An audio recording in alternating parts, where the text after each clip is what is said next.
Remercie à mon tour l'équipe de la pédiatrie 1 pour cette journée très intéressante. Je vais parler des encéphalites aiguës graves en réanimation pédiatrique.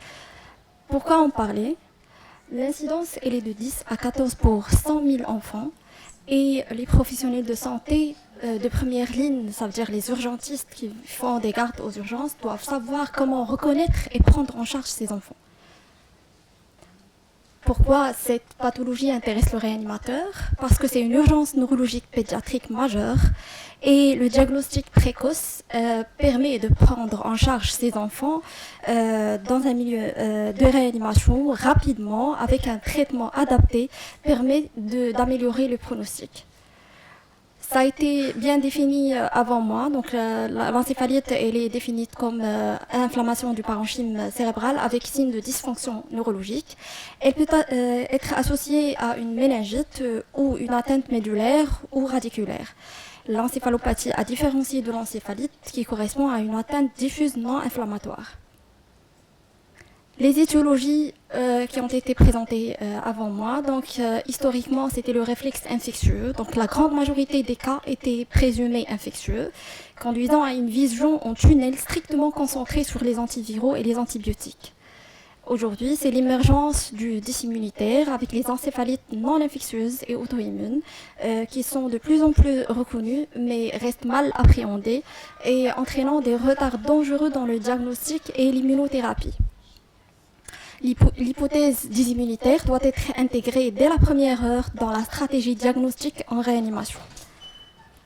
Bien sûr que la prise en charge est multidisciplinaire, elle implique plusieurs intervenants, le pédiatre, l'infectiologue, le neuropédiatre et les microbiologistes, les virologues, les radiologues, les neurochirurgiens et les intensivistes et réanimateurs. Pour les critères diagnostiques d'une encéphalite, ça a été bien dit par professeur Amzoui. Donc, la Société française d'anesthésie et réanimation rejoint le consensus international et définit une encéphalite par un critère majeur qui est l'apparition d'une diminution, une altération de niveau de conscience, une léthargie ou un changement de personnalité durant plus de 24 heures sans cause identifiée. Avec des critères mineurs, 2 requis pour une encéphalite possible et plus que 3 requis pour une encéphalite probable ou confirmée, qui sont la fièvre supérieure à 38 et les crises généralisées ou partielles non entièrement attribuables à un trouble épileptique préexistant, l'apparition récente de troubles neurologiques focaux, léocytose, anomalie du parenchyme cérébral à la neuroimagerie suggérant une encéphalite nouvelle ou d'apparition aiguë, anomalie à l'EEG compatible avec une encéphalite et non attribuable à une autre cause.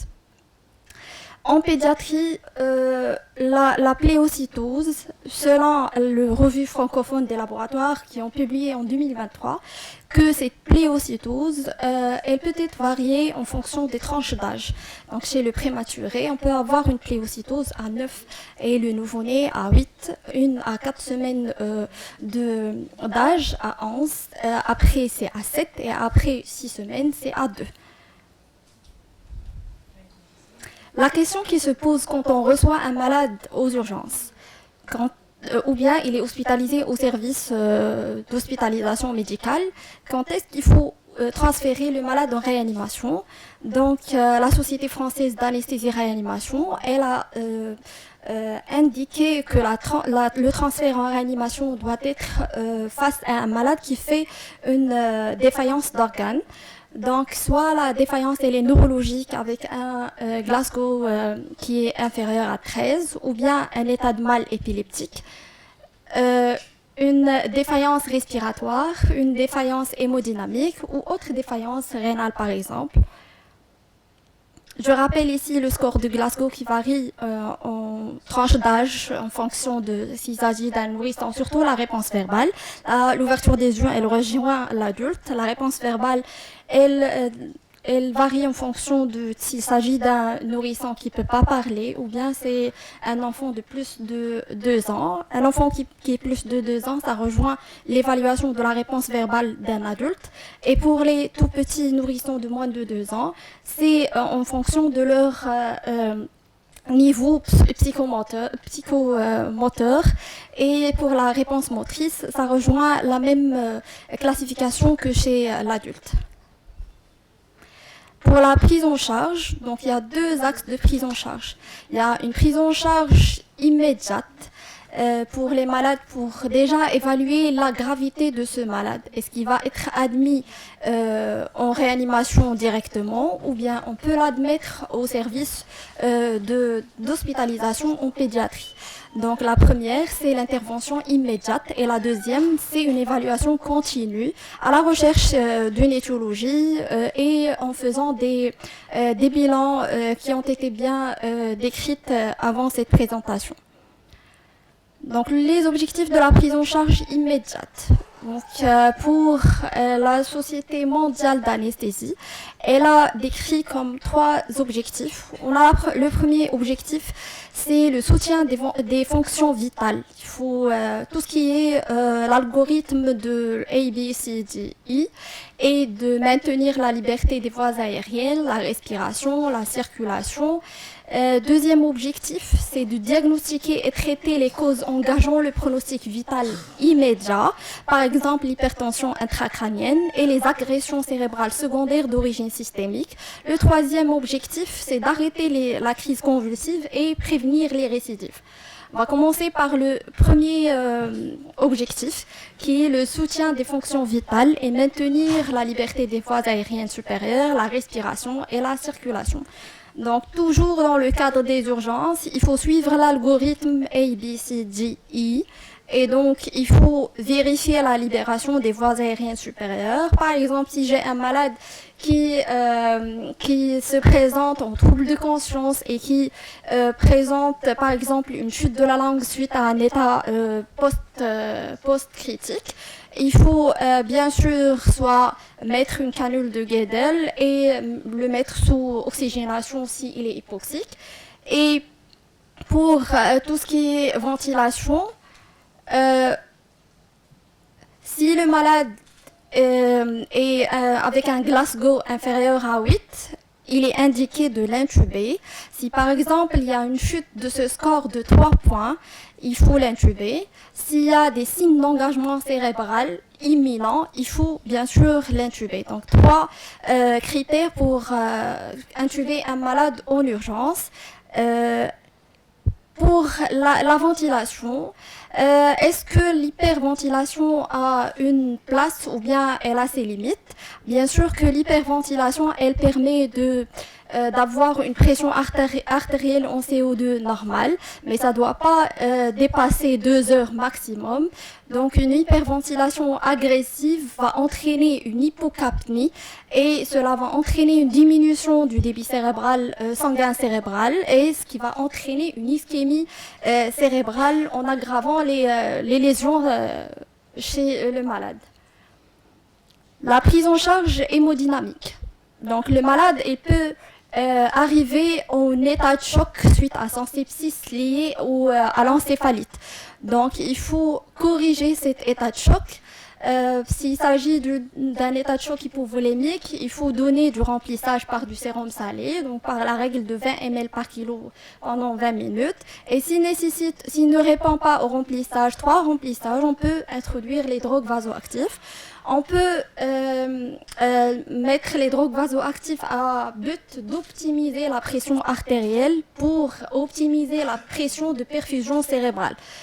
Donc, il faut bien sûr vérifier la glycémie chez tout malade qui vient pour trouble de conscience aux urgences, parce que soit c'est la glycémie qui est incorrecte, ou bien c'est un naxos qui peut aggraver les lésions ischémiques déjà présentes. Donc, s'il s'agit d'une hypoglycémie, bien sûr, il faut la corriger. Et pour le deuxième objectif, c'est la neuroprotection ou neuroréanimation.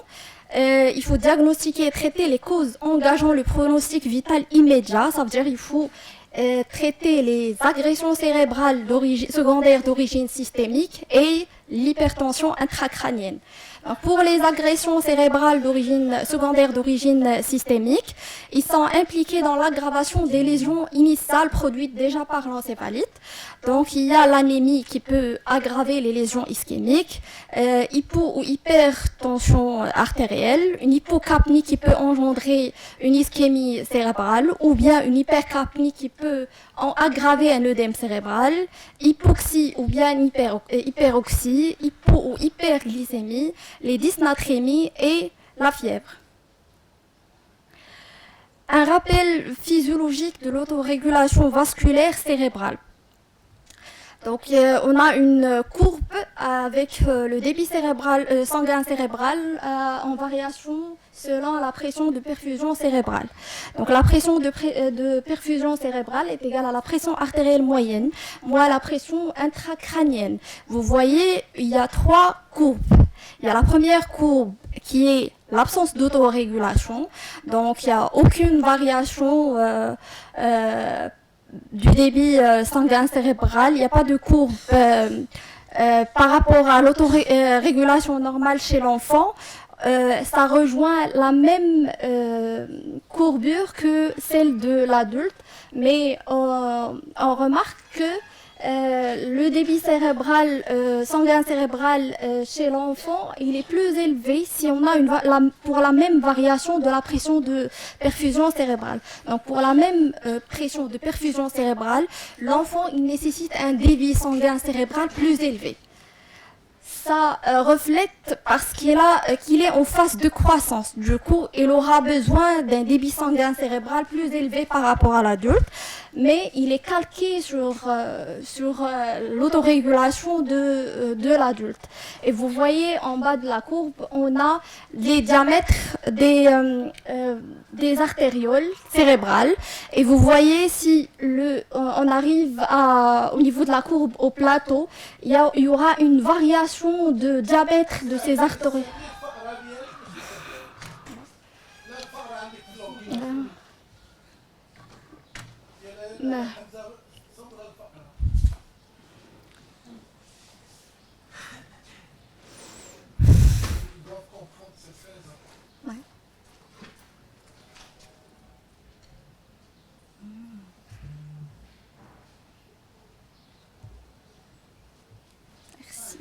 Oui, merci.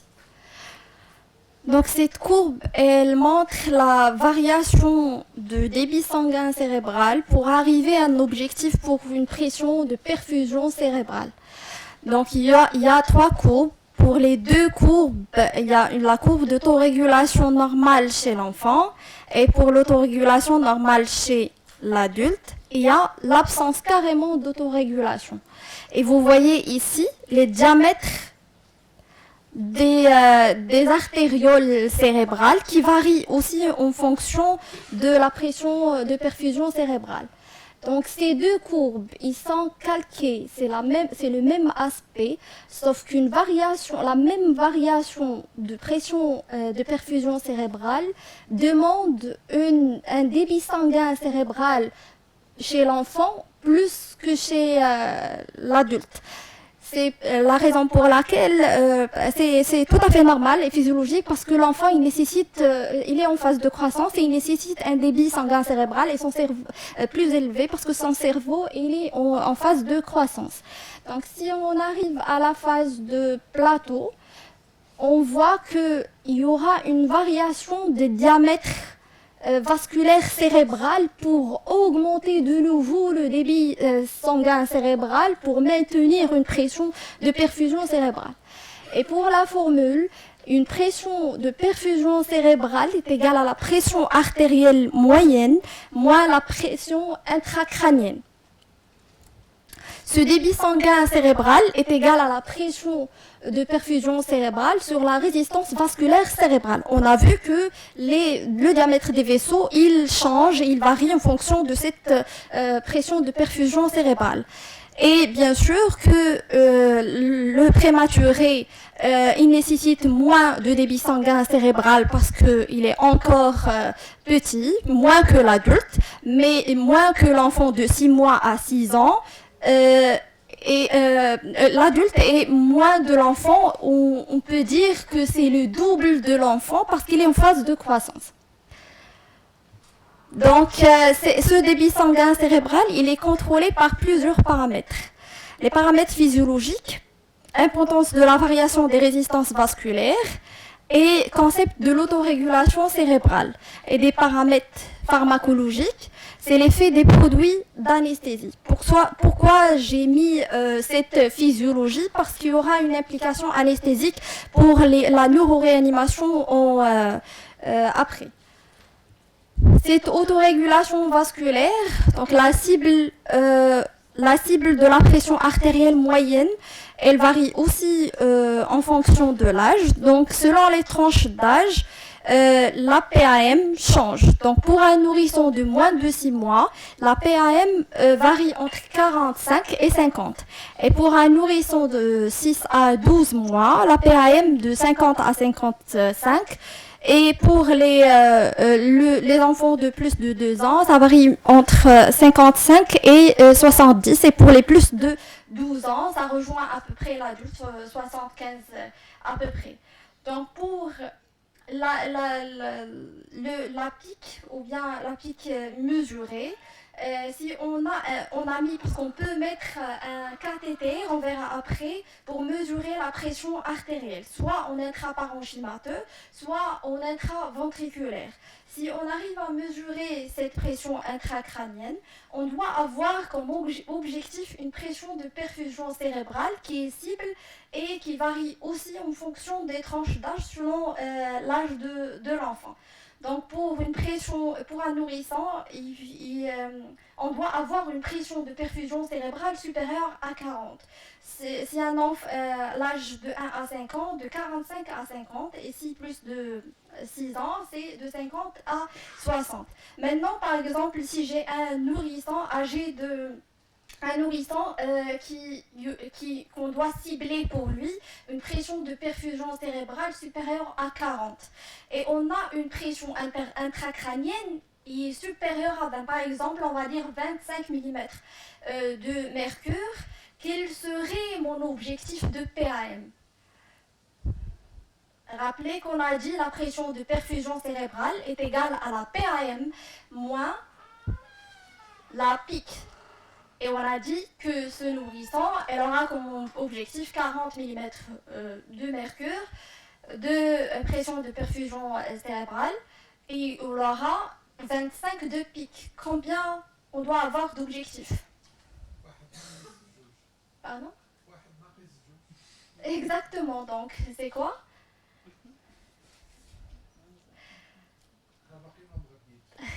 Donc on va avoir, c'est 40 plus 25, donc 65. Vous voyez? Donc 65 de PAM comme objectif pour avoir une pression de perfusion cérébrale est égale à 40 parce que la pique est à 25. Donc, en fonction, si je monitore ma pression intracrânienne, je dois cibler mon objectif de pression artérielle moyenne. Donc, il est essentiel de monitorer la pression intracrânienne. Et bien sûr, une hypertension intracrânienne, elle est définie comme pression intracrânienne supérieure à 20.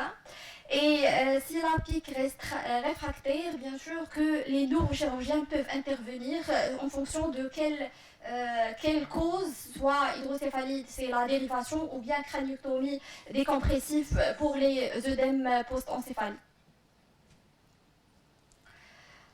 Donc, quand suspecter une élévation de la pression intracrânienne, bien sûr devant une altération de la conscience, de la vigilance, une anisocorie, une hydriase bilatérale, respiration irrégulière, une hypertension artérielle avec une bradycardie, ce qu'on appelle la triade de Cushing. Bien sûr, pourquoi? Pour ne pas avoir d'engagement cérébral. Le traitement de cette hypertension intracrânienne se base sur l'osmothérapie. Et bien sûr, c'est par le sérum salé hypertonique et le mannitol qu'on a les doses 6 juin. Pour l'induction, si jamais l'induction anesthésique, si jamais le malade a une indication à l'intubation, donc il faut pré-oxygéner, hyperventiler, mais pas pour arriver à une hypocapnie. Bien sûr, administrer l'osmothérapie et on peut donner la prémédication par la lidocaïne 1 mg par kilo, sachant que la lidocaïne elle est incriminée dans la neurotoxicité, mais elle a un effet stabilisateur de la cellule neuronale. Donc l'induction doit être faite par le propofol ou bien le thiopental et avec une curarisation. Il faut bien sédater le malade avec du midazolam et des morphiniques. Les effets des produits anesthésiques. Donc le propofol midazolam, il diminue le débit sanguin cérébral, il diminue la pression intracrânienne et la consommation en oxygène, consommation cérébrale en oxygène. Il respecte l'autorégulation. Thiopental, c'est un barbiturique qui était longtemps utilisé. Il reste toujours un bon antiépileptique, mais on ne l'utilise pas en pratique clinique. Donc la kétamine, c'est un antiépileptique qui vient de prendre le relais. L'éthomidate, elle a un effet pro-épileptogène. Les morphiniques n'ont pas d'effet sur le métabolisme cérébral. Et les agents halogéniques, ils font la vasodilatation cérébrale, donc il faut les utiliser avec précaution. Le protoxyde d'azote, il est contre-indiqué. Donc la ponction lombaire, elle est contre-indiquée avec des contre-indications absolues exigeant une neuroimagerie, ça a été bien dit, devant les crises épileptiques de nouveau, des signes neurologiques focaux, coma profond, ou bien des signes d'HTIC. Donc il faut faire une imagerie cérébrale avant de faire l'APL pour éliminer un engagement cérébral. Donc l'imagerie, ça a été bien faite par professeur Jbani. Donc le soutien il faut arrêter. Le troisième objectif, c'est d'arrêter la crise convulsive et prévenir les récidives.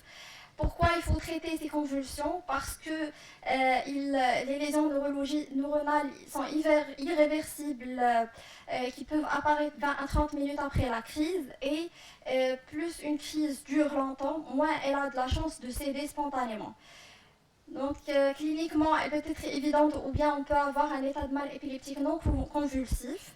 Et les anticonvulsivants peuvent être utilisés en IV ou bien on aura recours à la perfusion des sédatifs ou des produits anesthésiques.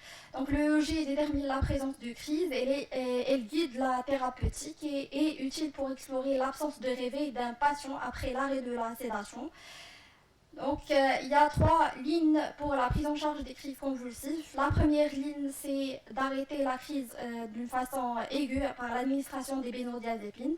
La deuxième ligne, c'est la prévention de ces crises et contrôler pour ne pas avoir de récidive. Et la troisième ligne, c'est l'apanage des états de mal réfractaires qui sont hospitalisés en réanimation.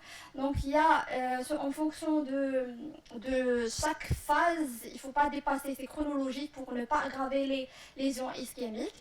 Et chaque phase, ne pas dépasser 5 minutes pour passer à la phase suivante. Donc les benzodiazépines, on avait dit, c'est la première phase. La deuxième phase, dans 10 minutes, c'est l'orazépam ou bien en cas d'absence midazolam. La troisième phase, c'est en concertation bien sûr avec le neuropédiatre, c'est de prévenir les convulsions après. Et la quatrième phase, c'est pour les états de mal qui sont réfractaires, qui sont l'apanage de réanimation pour administrer les drogues anesthésiques. Je vais faire une mise au point sur la kétamine qui prend le relais maintenant. Donc la kétamine est un antagoniste de la NMDA. D'accord, donc la kétamine reste toujours d'actualité et on a la midazolam avec le propofol. Et bien sûr qu'on doit traiter la cause de cette encéphalite. Pour le monitorage, je vais juste insister sur le Doppler transcrânien et le EEG continu et le NIRS maintenant. Et s'il s'agit d'une DVE, on peut monitorer la pression intracrânienne. Voilà des images, ça c'est le NIRS, c'est facile non invasif. L'écho-Doppler transcrânienne. Pour l'EEG continu et pour la pression intracrânienne, on peut mettre des KT à l'intérieur, soit parenchymateuse ou bien au niveau des ventricules. Et pour conclure, les encéphalites peuvent arriver jusqu'à la réanimation et deviennent de très mauvais pronostics et je vous remercie.